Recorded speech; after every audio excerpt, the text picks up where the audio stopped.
Bardowski, founder at $1 Million Party Girl, with a special edition here.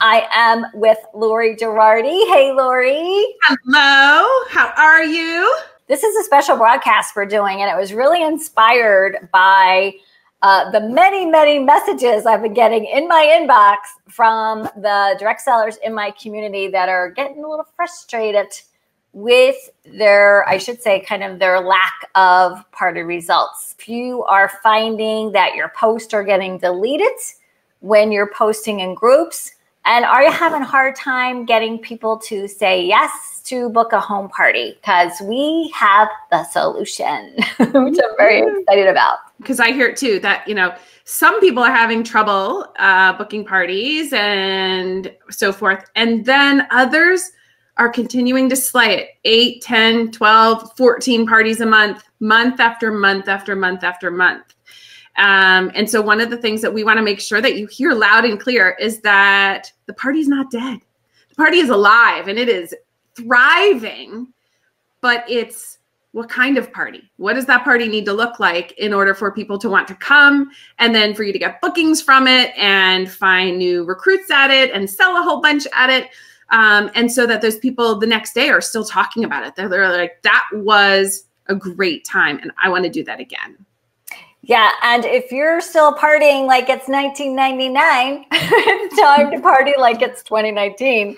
Yeah. And, you know, bring your party into a relevant, authentic party that connects with people. That is really the number one thing that you need to focus on, is the experience. If I could just put it in one word, and Lori and I both talk about this all the time, both in home and virtual. How you create that experience for your party guests that really is about the emotion of how they're feeling and encouraging them to have so much fun they want to share it on social media, right? That's really what's different. In fact, in case you didn't know, they're actually calling this the experience economy. Mm-hmm.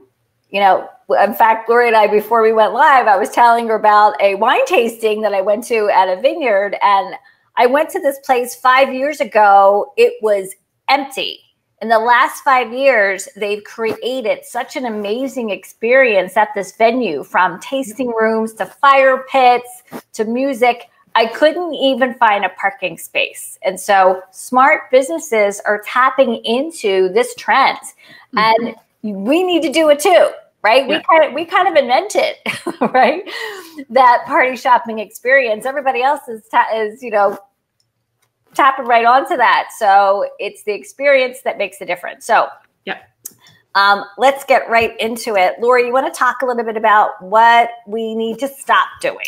Absolutely. So in anything that you do, you want to make sure that if something's working, you don't want to change it, right? But if you're not getting the results that you want, it's time to step back and look at what you're doing and say, is there something that I could do differently? And so we're joking, but not joking, that if you're still partying like it's 1999, you might have some updates that you could do to your party experience. So what we want you to think about stop doing is just demonstrating, not stopping any demonstrating, but just the sort of I'm standing in front of you demonstration and speaking at the party guests, like as if you're the presenter and they are the audience. It's not about an audience today. It's about an interactive experience. Today's consumer is really smart and they don't want to be sold to or listen to a product pitch that's not relevant to them. They want to feel like that experience is tied to what they're looking for. Now, they may not know what they need, and that's part of great selling skills, is illuminating needs people might not even know they have when they come to that party.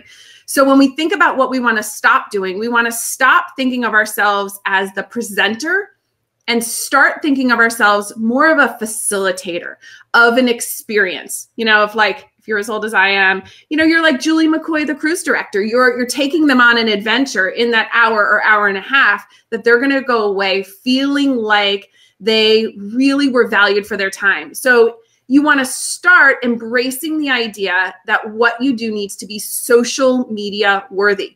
That doesn't mean that everybody's going to get out their phone and take a selfie or a quick video or that, but that's what we want them to feel like. We want them to feel like, oh my gosh, my friends who are not here need to hear about this. They need to see this. They need to touch this. They need to do this.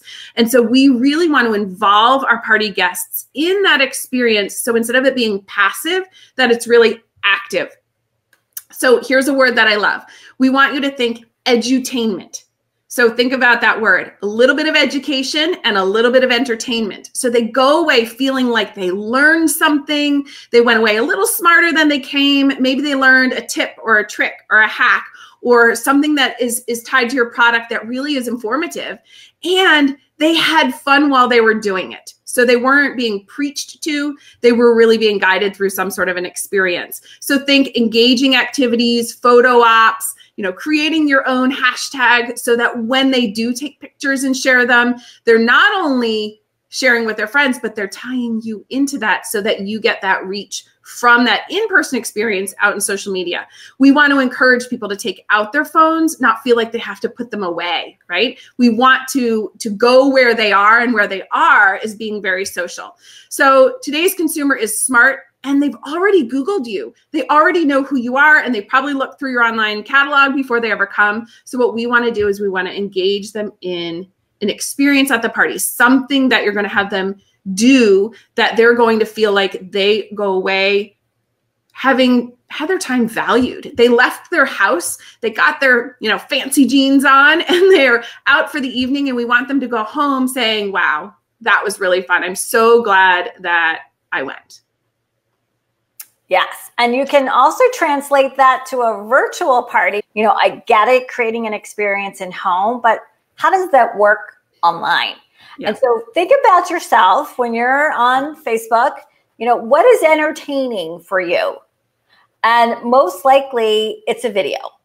Video content is what is dominating the news feed and will continue to do so in the future. It's not going away. Less relevant online party is one where you're using the same traditional static graphics, meaning a photo that has probably been copy pasted many, many, many times.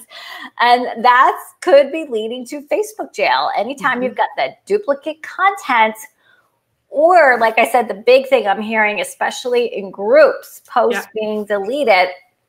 Lori and I actually predicted this. We're so smart. Actually, I think it was at the end of last year, we kind of did like a PSA, public service announcement, when Facebook made all the big changes and everybody was like, oh, well, we all need to move our party to a group now. And we were like, no, don't do it. And it's not that we're, anti-group. It's that whenever you use a platform like Facebook in a way that it was not intended, there could be consequences. Yes, it's the old unintended consequences. Often people don't think about them. They only think about what the short-term benefits and then the unintended consequences. It's like eating that chocolate cake at midnight. You don't think about the unintended consequences down the road. 3 months later, right? Yeah. Of eating the chocolate cake. And so many people, switched and started doing parties in groups. And as a result, that algorithm knows that there's all of these groups out there that are being abandoned because you're using it not to build community, but to sell your products. And that's what I mean by using Facebook in a way that it was not intended to be. So one thing you should be doing as part of your follow-up is archiving any groups that you're no longer actively posting in, archive them, and even more importantly, post as your business page, not as yourself personal. At least that way you are staying in compliance and posting as your business page. And as I said, video is where it's at. You've got to be going live. If you are not using live video, which of course I've been saying for probably 4 years, as soon as Facebook said you can go live now, it is the most fun experience for your party guests. It builds the know, like, and trust factor.